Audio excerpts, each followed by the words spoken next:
Hello students, I hope you all are fine.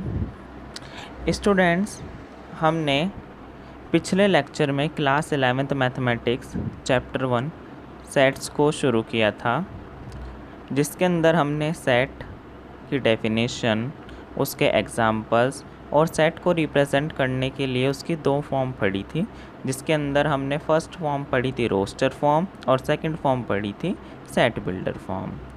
Students, आज हम class 11th mathematics NCERT chapter 1 sets की exercise 1.1 के questions करेंगे। जैसे एक्सरसाइज का फर्स्ट क्वेश्चन है हमारा, which of the following are sets, justify your answer. First question हमसे पूछा गया है कि इनमें से जो हमें क्वेश्चंस दिए गए हैं इनमें से कौन से सेट्स है और हमें अपना आंसर को जस्टिफाई करना है। फर्स्ट क्वेश्चन है हमारा इसका, the collection of all the months of a year beginning with the letter J. क्या हम उन महीनों को किसी भी साल के उनका सेट्स बना सकते हैं जो जे से स्टार्ट होते हैं? तो यस, हम कलेक्शन कर सकते हैं। जैसे जनवरी, जून, जुलाई हमारे 3 ही मंथ्स होते हैं ईयर के अंदर जो कि जे से स्टार्ट होते, तो ये हमारा सेट्स है। सेकंड पार्ट है इसका, the collection of 10 most talented writers of India. Second part में इन्होंने पूछा है कि क्या हम कलेक्शन कर सकते हैं 10 most talented writers of India का। इसका आंसर हमारा नो है। क्यों? क्योंकि किसी के लिए 10 most talented writers of India कोई और होंगे, मेरे लिए कोई और होंगे और किसी तीसरे व्यक्ति के लिए कोई और होंगे। और ज़रूरी नहीं है आज जो 10 मोस्ट टैलेंटेड राइटर्स है कल भी वही 10 मोस्ट टैलेंटेड राइटर्स हो। कल चेंज हो जाए, परसों कोई और आ जाए 10 most talented writers of India में, तो ये हमारा सेट्स नहीं है। थर्ड पार्ट है हमारा, a team of 11 best cricketer batsman of the world. ये भी पॉसिबल नहीं है कि कोई भी क्रिकेट टीम जिसके सारे के सारे जो बैट्समैन हैं वो वर्ल्ड के बेस्ट क्रिकेट बैट्समैन हो, तो ये भी पॉसिबल नहीं है। फोर्थ पार्ट है हमारा, the collection of all boys on your class. Yes, ये हो सकता है कि आपकी क्लास में जितने भी बच्चे हैं और उनमें से बॉयज़ कितने हैं आप उनका कलेक्शंस कर सकते हैं, तो ये हमारे सेट है। फिफ्थ पार्ट है हमारा, the collection of all natural number less then 100। ये भी हमारे डेफिनेट है कि नेचुरल नंबर हमारे 1 से स्टार्ट होते हैं और 100 से लेस देन वाले हमें सेट्स बनाने हैं, तो यस ये हमारा सेट है। तो 1 2 3 4 5 6 डॉट डॉट डॉट डॉट और ये हमारा क्या हो गया 99 तक, तो ये हमारा सेट है। नेक्स्ट पार्ट है इसका, a collection of novels written by the writer Munshi Premchand. Yes, ये भी स्पेसिफाई है कि किसी एक ही राइटर के हमें क्या नॉवेल्स का कलेक्शन करना है। प्रेमचंद जी के स्पेसिफाई है कि वो सारे प्रेमचंद जी ने ही लिखे होंगे, तो ये भी हमारा सेट्स बन सकता है, जैसे गोदान, ये सब ऐसे।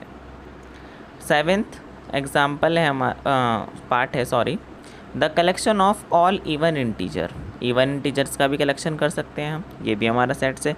2 4 6 8 10 12 ऐसे करके ये भी हमारा सेट्स सही है। सेकेंड लास्ट पार्ट है, the collection of questions in this chapter. हमें कलेक्शन करना है क्वेश्चंस का इन दिस चैप्टर, तो ये भी हमारा सेट हो सकता है क्योंकि हम इन्हें काउंटेबल कर सकते हैं और हमें पता है इस चैप्टर में कितने क्वेश्चन होंगे तो उन्हें हम काउंट कर लेंगे, तो ये भी हमारा कलेक्शन है। और इसका लास्ट पार्ट है, अ collection of most dangerous animals of the world. हमें कलेक्शन करना है most dangerous animals of the world. इसका हम कलेक्शन नहीं कर सकते हैं क्योंकि मोस्ट डेंजरस एनिमल्स जो होंगे मेरे लिए कुछ और हो सकता है, दूसरे के लिए कुछ और हो सकता है और तीसरे व्यक्ति के लिए कुछ और हो सकता है, तो इसलिए ये हमारे सेट्स के अंदर नहीं आएगा। स्टूडेंट, ये हमारा फर्स्ट क्वेश्चन हो चुका है। अब हम इसका सेकंड क्वेश्चन करते हैं। सेकंड क्वेश्चन है हमारा, let A is equal to 1 2 3 4 5 6 insert the appropriate symbol. हमें इसमें एप्रोप्रिएट सिंबल लगाना। जो हमारा फर्स्ट सिंबल है वो हमारा है बिलोंग्स टू। उसके बाद जो हमारा सेकंड सिंबल है ये हमारा है इज़ नॉट बिलोंग टू। तो हम क्वेश्चन 2 में 2 साइंस का यूज़ करेंगे, एक तो बिलोंग्स टू, फर्स्ट साइन हमारा बिलोंग्स टू है और सेकंड साइन हमारा इज़ नॉट बिलोंग टू है। अब हमारे क्वेश्चन स्टार्ट है, इसके पार्ट्स स्टार्ट है क्वेश्चन के। तो फर्स्ट पार्ट है हमारा 5 fill in the blanks A, तो हमें पूछा है क्या 5 ए से बिलोंग करता है या नहीं। तो हम देखेंगे 1 2 3 4 5 6, तो 5 हमारा सेट ए में है, तो हम लिखेंगे 5 इज़ बिलोंग्स टू ए। फिर हमसे पूछा गया है क्या 8 ए से बिलोंग करता है, 8 तो ए के अंदर है ही नहीं, तो इसलिए 8 इज़ नॉट बिलोंग टू ए। फिर हम थर्ड पार्ट देखते हैं, 0, क्या 0 हमारा ए से बिलोंग करता है, तो 0 भी हमारा ए से बिलोंग नहीं करता। अब 4 को देखते हैं, तो 4 1 2 3 4, तो 4 हमारा सेट ए से बिलोंग करता है। 2 जो सेट 2 एलिमेंट 2 है वो भी हमारा ए से बिलोंग करता है, और जो हमारा 10 है वो सेट ए से बिलोंग नहीं करता, तो हम यहाँ पर इज़ नॉट बिलोंग टू का साइन लगाएंगे। स्टूडेंट्स, अब हम क्वेश्चन थर्ड करते हैं। Write the following sets in roster form. First part है इसका, a is equal to X such that x is an integer and -3 से बड़ा है और इक्वल और 7 से छोटा है। मतलब जो हमारा x है वो एक इंटीजर है जो कि लेस देन और ग्रेटर और इक्वल है -3 के और लेस देन है 7 से। तो हम सेट ए को क्या लिखेंगे, 3 के तो -3 के तो इक्वल है, तो -3 तो सेट के अंदर आएगा। -3 -2 -1 0 1 2 3 4 5 6 आया। क्यों? क्योंकि 7 यहाँ पर नहीं आ सकता है, क्योंकि 7 से लेस देन है, 7 इक्वल में नहीं है, तो इसलिए हम इसके अंदर 7 को नहीं लिखेंगे। सेकंड पार्ट है इसका, B X such that X is a natural number less than 6। अब हमें पता है नेचुरल नंबर कहाँ से स्टार्ट होते हैं, 1 से, और लेस देन किससे, 6 से, तो 1 से नेचुरल नंबर लिखे और 6 से लेस देन कितने होंगे, 1 2 3 4 5।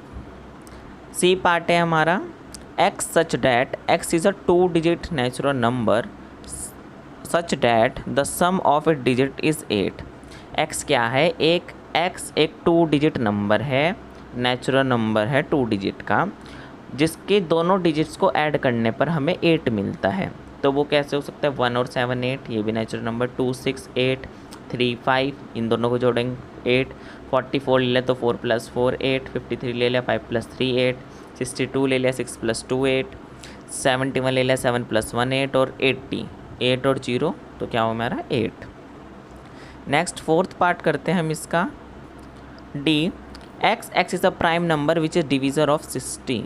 अब इन्होंने कहा है कि x एक प्राइम नंबर है और किसका डिवाइज़र है, 60 का। ध्यान रखना यहाँ पर प्राइम नंबर पूछा गया है, तो सिर्फ आप प्राइम नंबर से लेंगे। प्राइम नंबर्स क्या होंगे हमारे, 2 3 और 5। ठीक है, डिवाइज़र्स तो इसके हमारे क्या हो सकते थे, 6 भी हो सकता था, 12 भी हो सकता था, 10 भी हो सकता था, 60 भी हो सकता था, बट इन्होंने हमें से सिर्फ प्राइम नंबर्स पूछे गए हैं, तो इसलिए हम इसमें सिर्फ 2 3 और 5 ही लेंगे। नेक्स्ट फिफ्थ पार्ट है हमारा, the set of all letters in the word trigonometry. Trigonometry के अंदर जो वर्ड है उसका हमें सेट बनाना है। हमने ध्यान रखना, आप जब हमने पढ़ा था रोस्टर फॉर्म के अंदर कि जो रोस्टर फॉर्म में एलिमेंट्स होते हैं वो रिपीट नहीं होते, तो हमने TRIGNOMEY, आर इसमें 2 बार है, हम एक ही बार लिखेंगे, टी इसमें 2 बार है, हम एक ही बार लिखेंगे। तो इस चीज़ का ध्यान रखना है कि जब हम सेट बिल्डर फॉर्म से रोस्टर फॉर्म में चेंज करते हैं तो हमारे जो एलिमेंट्स होते हैं वो रिपीट नहीं करते। इसी तरह इसका सिक्स्थ पार्ट है हमारा, F the set of all letters in the word better. तो एफ जो हमारा सेट बनेगा वो क्या बनेगा, BETR। इसमें E और T रिपीट हो रहा था, लेकिन रोस्टर फॉर्म में हम सिर्फ एक ही बार लिखते हैं, वर्ड को रिपीट नहीं करते हैं।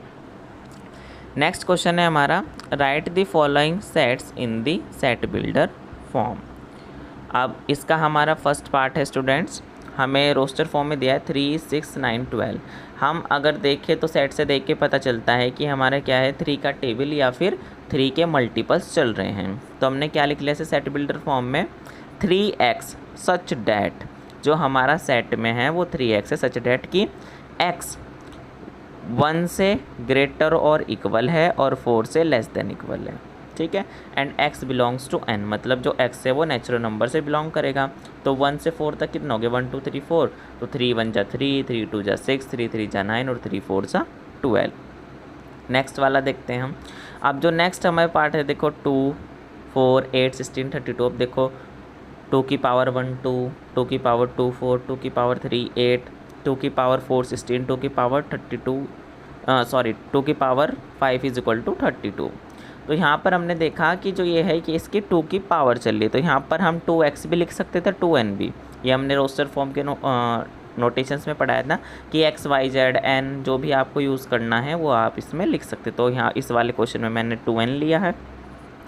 2n such that n greater equal 1 और लेस देन इक्वल 5। जो n है हमारा वो 1 के बराबर और उससे बड़ा होगा और 5 से छोटा और उसके बराबर होगा। तो 2 की पावर 1 2, और ये हमारा n कहाँ बिलोंग कर रहा है, n भी हमारा नेचुरल नंबर से बिलोंग कर रहा है। सेम पार्ट हमारा 525 125 625 5 की पावर n के लिए सेम यही चीज़ है। अब देखिए 2 4 6 ये हमारे क्या है, इवन नंबर्स और डैश डैश डैश है। तो ये क्या है हमारा x such that x is N even natural number, और हमने लिख दिया x एक इवन नेचुरल नंबर है और ये इनफाइनाइट है, कहीं तक भी चल सकता है। फिफ्थ पार्ट है हमारा 149 डैश डैश डैश 100। जो हमारा है 1 का स्क्वायर, 2 का स्क्वायर, 3 का स्क्वायर और 100 की स्क्वायर, 10 का स्क्वायर। तो हम लिखेंगे x such that x is equal to n square, n square के बराबर है हमारा x, n belongs to natural number, और जो हमारा n की वैल्यूज़ होगी वो कहाँ से होगी, 1 से लेके 10 तक होगी। स्टूडेंट्स अब हम नेक्स्ट क्वेश्चन की तरफ चलते हैं। स्टूडेंट्स नेक्स्ट क्वेश्चन है हमारा list all the elements of the following sets. हमें इस सेट्स के एलिमेंट्स लिखने हैं।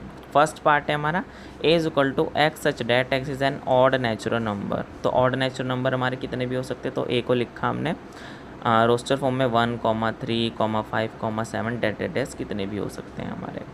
b पार्ट है हमारा x such that x is an integer. जो x है वो हमारा इंटीजर है, कहाँ लाई कर रहा है, x जो है हमारा ग्रेटर देन -1/2 है और लेस देन 9/2 है। अब इंटीजर है तो फ्रैक्शंस तो नहीं आएंगे, तो -1/2 से बड़ा इंटीजर क्या है 0, फिर 0 से बड़ा 1 2 3 4। हम 5 को नहीं लेंगे क्योंकि 10/2 हो जाएगा 5, और जो ये है ये 9/2 से बड़ा हो जाएगा, तो इसलिए हम इसमें 0 1 2 3 4 ही लेंगे। थर्ड पार्ट है इसका c is equal to X such that x is an integer x square less than equal 4। जो हमारा x है वो किसी का स्क्वायर है जो कि लेस देन इक्वल 4 है। अब देखिए -2 का स्क्वायर भी 4 होगा, -1 का स्क्वायर 1 होगा और 4 से छोटा होगा, 0 का स्क्वायर 0 होगा, 1 का स्क्वायर 1 होगा, 4 से छोटा होगा, 2 का स्क्वायर 4 होगा जो कि 4 के स्क्वायर के इक्वल होगा। तो हमें कहा था कि x such that x is an integer, और x क्या है, किसी का स्क्वायर है, कि जो नंबर कहाँ से लाई कर रहे हैं, जो स्क्वायर लाई कर रहा है वो हमारा कहाँ पर लाई कर रहा है, 4 से इक्वल या फिर 4 से छोटे में लाई कर रहा है। स्क्वायर 4 से बड़ा नहीं होना चाहिए। फोर्थ पार्ट है हमारा d is equal to x such that x is a letter in the word loyal. अब देखिए लॉयल में 2 बार l आ रहा है, हम एक बार ही लिखेंगे, l को l रिपीट नहीं करेंगे, तो उसका सेट क्या बन गया LOYA। नेक्स्ट है हमारा fifth part is equal to X such that X is a month of year not having 31 days. अब हमें पता है कि 31 डेज़ किस किस मंथ्स में नहीं होते हैं, फेबररी, अप्रैल, जून, सितंबर, नवंबर, और इनके अंदर हमारे 31 डेज़ नहीं होते हैं, तो ये हमारा सेट्स बन चुका है। फिफ्थ क्वेश्चन का लास्ट पार्ट है sixth F X such that X is a consonant in the English alphabet which precedes K. जो हमारा नया अब इसका पार्ट आया है, ये थोड़ा सा क्या है, कॉन्सोनेंट्स बताना है। मैं एक्स एक कॉन्सोनेंट है जो कि के से पहले आते हैं। हमें ध्यान रखना है इसके अंदर कॉन्सोनेंट्स लेने हैं, वोवल्स नहीं लेने हैं। तो एफ जो हमारा सेट होगा वो क्या बनेगा, बी C D। ई तो हमारा वोवल हो गया, तो ई इसमें हम नहीं लेंगे। एफ G H आई इसमें नहीं लेंगे, आई वोवल हो जाएगा, और जे के बाद तो किया जाएगा, और उन्होंने कहा था कि के से पहले वाले लेने हैं, ठीक है। और इस एक्सरसाइज का हमारा लास्ट क्वेश्चन है match each of the set on the left in the roster form with the same set on the right described in the set builder form. हमें जो लेफ्ट साइड में रोस्टर फॉर्म दी है उसके right side में set builder form से उसे match करना है। अब देखते क्या है, 1 2 3 6। अब देखते हैं 1 2 3 6 किससे होगा। अब देखिए पहला x such that X is a prime number, लेकिन 6 तो प्राइम नंबर नहीं है, तो ए तो नहीं होगा। X is an odd number, तो 6 में ऑड नंबर नहीं है। X such that X is a natural number and divisor of 6। तो फर्स्ट पार्ट का हमारा क्या होगा, सी ऑप्शन होगा। सेकंड देखते हैं 2,3, तो x is a prime number and divisor of 6। तो 2 और 3 प्राइम नंबर्स है, डिवाइजर ऑफ 6 है, तो सेकंड का हो गया हमारा ए। अभी तो देख के पता ही चल रहा है मैथमेटिक्स के क्या है, ये रोस्टर फॉर्म है, तो इसका डी ऑप्शन हो गया है। और जो फोर्थ पार्ट है हमारा 1, 3, 5, 7, 9 ये क्या है, x is an odd number less then 10 और 10 से छोटे वाले ऑड नंबर्स हैं। ये आप चेक कर सकते हैं कि फर्स्ट का सी, सेकंड का ए, थर्ड का डी और फोर्थ का B. Thank you students, I hope आप सभी के समझ में आया होगा।